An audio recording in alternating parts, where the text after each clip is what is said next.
시험마다 새롭게 출제하는 시험에 비해서 근본적으로 난이도가 높지는 않고요. 그죠? 또 하나 중요한 의미는 반복이 된다는 거죠. 예, 돌아가면서 나오니까. 네, 반복이 된다는 겁니다. 그래서 우리 그 투문사 시험에 준비하는 핵심, 킬 컨텐츠라고 할 수 있겠습니다. 어떤 문제들이 기존에 나왔느냐라는 겁니다. 이걸 이제 많이 파악할수록 유리한 거죠.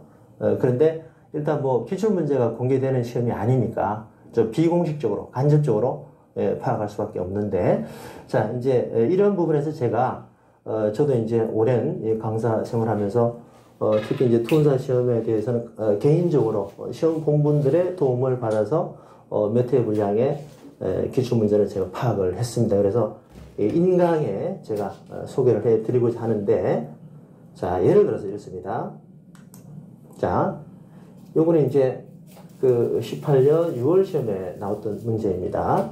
실업률 문제죠. 이렇게 해서 실업률이 얼마냐? 요거는 이제 그 해설을 보면은 답이 25%이고요. 진짜 실업률이 25%이면 난리가 납니다. 폭동이 나요. 자, 이 실업률의 포인트는 이제 계산의 포인트는 분모에 경제활동 인구가 들어가느냐 아니면 생산활동 가능 인구가 들어가느냐 이겁니다. 그 답이 달라지게 되죠. 저게 이제 그 제가 시험 봤을 때도 나왔었거든요.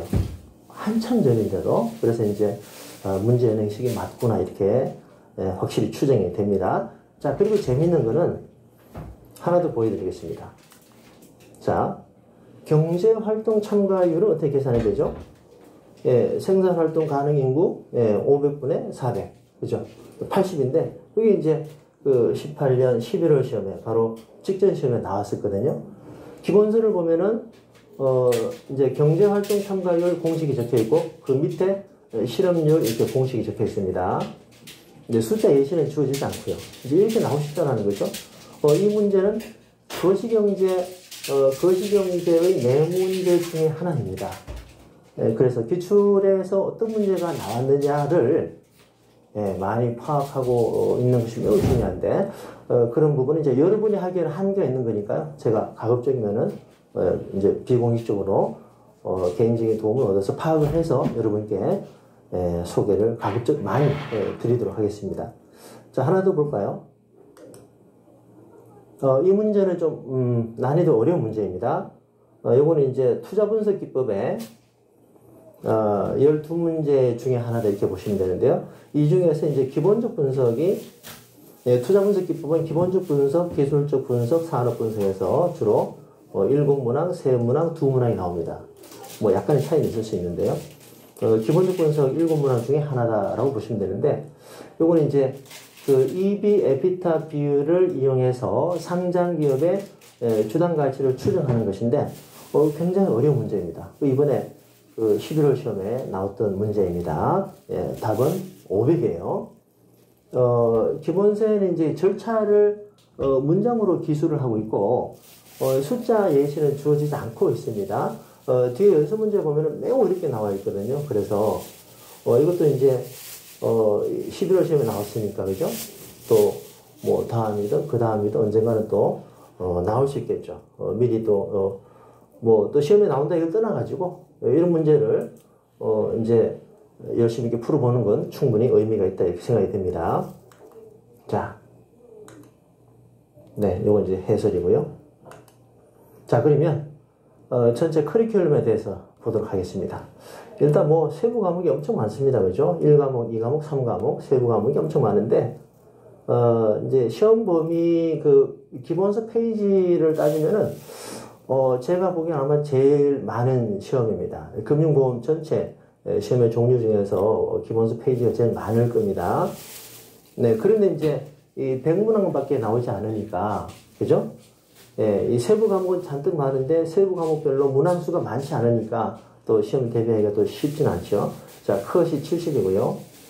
근데 여기서 일단 그 여러분이 전략 과목으로 꼭 그 대비를 해야 되는 과목이 뭐냐면은, 자, 잠시 후에 이제 진행이 되는 세제, 네, 그리고 이제 리스크 관리 8문항. 자, 제가 왜 이거를 전략 과목으로 해야 된다라고 말씀을 드리냐면은, 물론 이제 쉬운 과목은 아닙니다. 내용이 있는데 이제 처음에 이해를 하면, 이게 분량이 작습니다. 이 두 과목에 그 기본수 분량이 작아요. 나머지, 예를 들어서 리스크 관리의 8문항에, 비교해서 본다면요. 이제 이 법규 쪽에 가면은 훨씬 더 분량이 많으면서 문항이 작습니다. 그래서 시험 대비하기 쉽지 않거든요. 그런 면에서 이제 세제나 리스크 관리 이런 쪽은 처음에 이해하기 어렵지만 차근히 이해를 하고 나면 그다음부터는 별 문제가 없는 그래서 꼭 전략 과목으로 삼아야 된다. 뭐 기타의 과목에 대해서도 이제 인강에서 세부적으로 이렇게 준비해야 된다라는 말씀을 앞에서 이제 드리겠습니다. 자, 이렇게 참고하시고요. 자, 그러면 이제 제가 진행하는 이 핵심종합반 강의가 어떻게 진행되는지에 대해서 소개를 잠깐 드리겠습니다. 자, 이론과 문제를 병행합니다. 일반적으로 이제 기본 이론 강의, 그 문제풀이 강의를 분리해서 하는데, 저는 이걸 합해서 한다 이렇게 보시면 되고요. 이론에서는 이제 제가 지은 책으로 강의를 하는데, 물론 이제 기본서의 내용을 최대한 제가 반영을 하고 있고요. 문제를 좀 많이 풀어봐야 되죠. 이 문제를 많이 풀어봐야 확실한 이해를 할 수 있습니다. 문제 풀이를 통해서 이론을 배우고 문제 풀이를 해서 확실히 이해하는, 그죠? 이런 식으로 이제 피드백이 돼서 선순환이 되는 이런 학습을 해야 시험장에 가서 확실하게 문제 맞출 수 있는 겁니다. 문제를. 자, 그래서 이러한 핵심종합반의 강의, 제가 진행하는 강의 방식이 지금 제가 이제 토마토 PS에 런칭이 되고 있는 이 보험심사인강으로 검증되었다라는 말씀을 제가 드리고 싶어요. 이 보험심사인들이 시험의 경우 제가 시험장의 90% 이상이 토마토 PS 교재를 보고 있더라라는 후기도 제가 본 적이 있습니다. 어쨌든 제 인강 현재 시장에서 1위를 하고 있는데, 아까도 봤지만 합격률이 꽤 낮지 않습니까? 그럼에도 불구하고 이제 핵심종합반 강의만으로 합격한 분들이 꽤 나오고 있습니다. 우리 토마토 패스 홈페이지에 후기들이 많으니까 참고를 해 보시면 되겠습니다. 자, 그리고 이 말이 좀 와닿습니다. 연습은 실전처럼, 실전은 연습처럼. 이게 뭐냐면은 스포츠에서 좀 중요하게 다뤄지는 얘기인데, 우리 투운사 시험에 딱 맞는 말 같아요. 왜냐하면은 이 투운사 시험은 범위가 엄청 많습니다. 그죠? 엄청 많은데 이제 100문항이 나오니까 이 중에서 사실은 좀 확실히 테스트를 변별을 확실히 가리기 위해서는 제 개인적으로 판단했을 때 1부, 2부 나누어서 100문제, 100문제 이렇게 보는 게 맞다고 봅니다. 그런데 이제 법정 자격증이다 보니까 1부, 2부로 나누어서 하는 것보다는 지금이 더 합격하기 쉬운 거거든요. 이런 시스템 유지가 될 것 같은데, 이 100문항이 나오지만 어디서 나올지는 모르잖아요. 그죠? 그래서 전 범위에서 시험에 다 나올 수 있다. 이런 마인드로 준비를 하는 게 제일 정석이겠죠. 그래서 연습은 실전처럼 내가 시험 준비를 할 때는 이 모든 부분에서 다 시험에 나올 수 있다. 이런 전제를 두고 내 열심히 준비하는 게 최선입니다. 정석대로 정통 학습을 하는 게 최선이에요. 자, 그러면 이제 실제 시험에서는 그렇게 난이도가 높지 않기 때문에 충분히 준비를 기본적으로 열심히 해왔다면 충분히 시험은 다 합격할 수 있는 그런 시험이다 이렇게 보여집니다. 자, 그러면 이제 이 핵심종합반의 강의 방식을 제가 설명을 드렸는데, 실제 샘플이라 할까요? 자, 실제 내용을 잠깐 소개해 드리겠습니다. 자, 요거는 이제 파생 운용의 6문항 대비 파생 상품 투자 운용 파트죠. 자, 그 중에서 이제 중요하게 다룰 수 있는 푸콜 페리티입니다. 이렇게 이제 내용을 설명하고요. 자, 푸콜 페리티가 어떻게 증명이 되느냐, 요 파생 시간에 진행할 내용들입니다. 자, 그리고 이제 푸콜 페리티 변형. 블랙쇼울즈의 모형은 콜 옵션을 구하는 거죠. 콜 옵션을 구하고 이제 풋 옵션은 어때요? 풋 옵션의 가격은 이런 식으로 푸콜 페리티를 활용해서 풋 옵션의 가격을 이렇게 구합니다. 자, 그리고 이제 이번 시험에서는요, 2018년 11월 시험에서 제가 파악한 바로 이 채권 매수, 자, B가 만기 행사 가격을 받는 채권이죠. 이 채권 매수가 뭐냐? 푸콜 페리티를 알아야 맞출 수 있는 거죠. 채권 매수는 어떻습니까? 여기다가 이 C가 넘어가서 이렇게 하면 되죠. 이 푸콜 페리티 산식을 하면 금방 적용을 할 수 있는, 대응을 할 수 있는 문제가 되겠습니다. 자, 이렇게 이제 이론을 보고 예제를 풀어봅니다. 투혼사 시험은요, 계산 비중이 꽤 높습니다. 계산 문제 비중이 높은데, 왜 그러냐면은, 계산을 위한 계산이 아니라, 투혼사 시험에서 이제 개념 자체가 숫자를 통해야만 이해할 수 있는 개념이 많거든요. 숫자를 통해야만. 그렇기 때문에, 이 정도 뭐, 계산 문제는 충분히 나올 수 있는 거죠. 대비를 하셔야 됩니다. 네, 이렇게 이제, 문제를 풀어보고, 네, 해설이고요. 이렇게 이제, 기초자산 매수와 동일한 거, 방금 말씀드린 대로, 채권 매수에 대해서 이제, 이번에 시험에 나왔다는 거죠. 채권 매수에 대해서. 이 이론을 알면은 충분히, 대응할 수 있는, 수준이 되겠습니다. 네. 자, 이렇게 해서 이제 핵심 종합반에 대한 소개를 마치고요. 자, 이제 거의 마무리 돼 갑니다. 요거는, 어떤 보험회사에서, 내부적으로, 자격 취득에 대한 지원을 어떻게 하고 있다. 이 부분인데요. 제가, 소개 드려 보겠습니다. 자, 먼저 이제 밑에 보시면은, 투자운용사 시험에 대해서, 네, 그 지원금이 얼마가 나가죠. 그러니까, AFPK 투자운용사 보험심사는 뭐 거의 뭐 비슷한 레벨에 있죠. 이제 제가, 처음에 약간 의외였던 것은, 투자운용사 시험은 어때요? 증권업계와 운영업계의 직무 연관도가 높고, 보험의 경우는 아마 가장 직무 연관도가 낮은 시험이죠. 그럼에도 불구하고, 이렇게, 물론 이제, 자격수당이나 인사가점 대상은 아니지만, 자격에 대한 지원금이 나간다라는 건 그만큼, 인정을 해주고 있다. 이렇게 이해를 할 수 있는 거죠. 자, 그리고 이제, 제가 또 여러분께 당부드리고 싶은 말씀은, 지금 이제 우리가, 여러분과 제가 투자운용사 시험으로 만나게 되는 거지만, 여러분은 이게 끝이 돼서는 안 되겠죠? 이거를 바탕으로 해서 좀 더, 높은 곳으로 여러분이 그 타겟팅을 하고, 준비를 하셔야 되고, 또 이제 특히 그 취업준비생 입장에서는 또 임팩트 있는 어떤, 자격을 갖추기 위해서는 요것이 타겟이 되는 게 좋겠습니다. 네, 손해사정사와 CFP. 네, 손해사정사는 이제, 손보에 관련된 특화된 시험이라고 하시는데, CFP는 뭐 전 금융기관에 다, 우대를 받는, 자격이죠.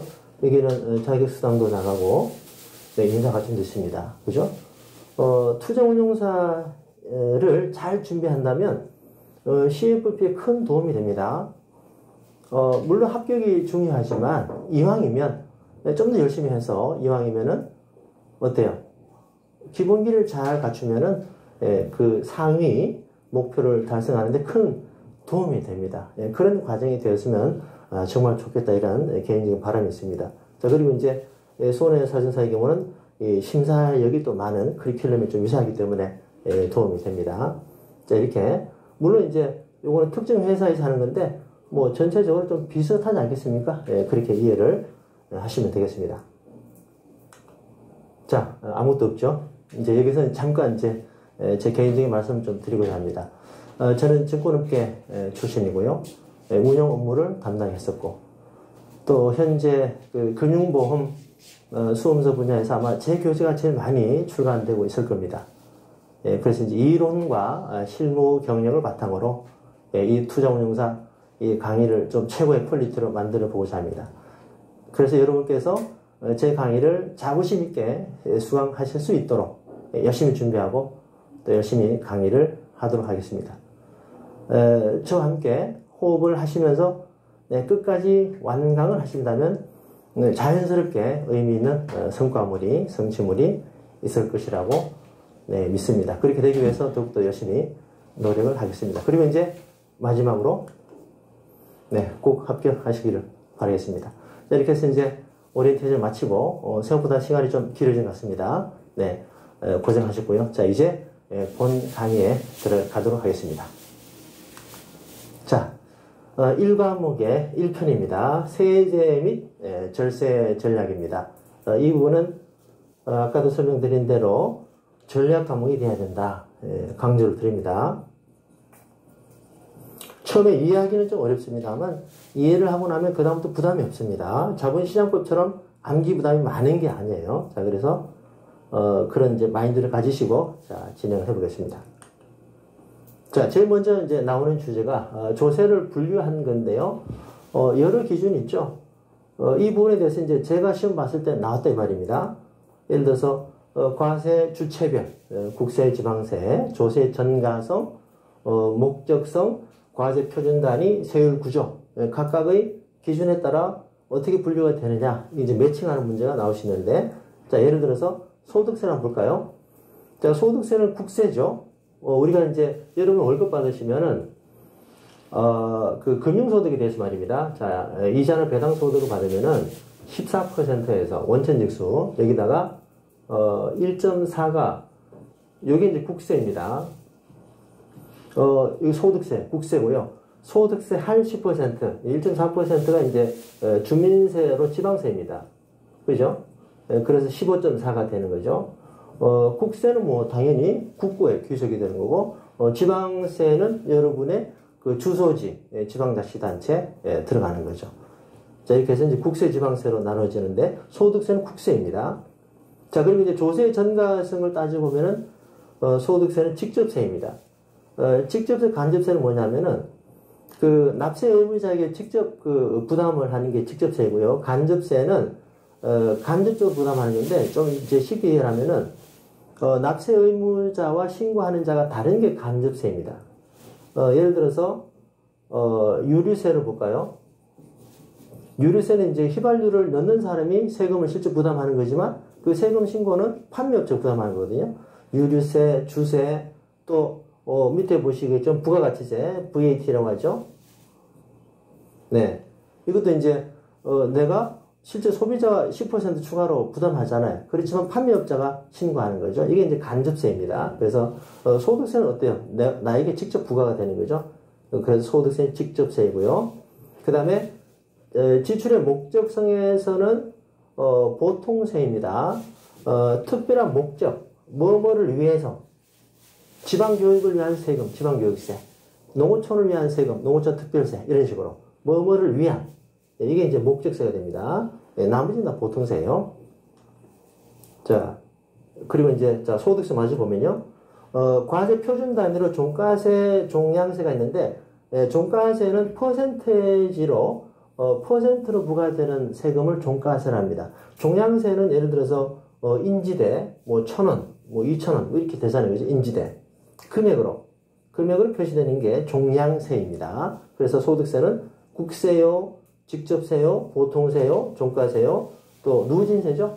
소득세는 이제 과세 표준 구간에 따라서 6%에서 최고 42%까지 누진세로 뭐 세계 대부분의 나라가 다 누진세를 적용하고 있죠. 자, 그럼 이제 부가가치세를 보면은 부가가치세도 국세예요.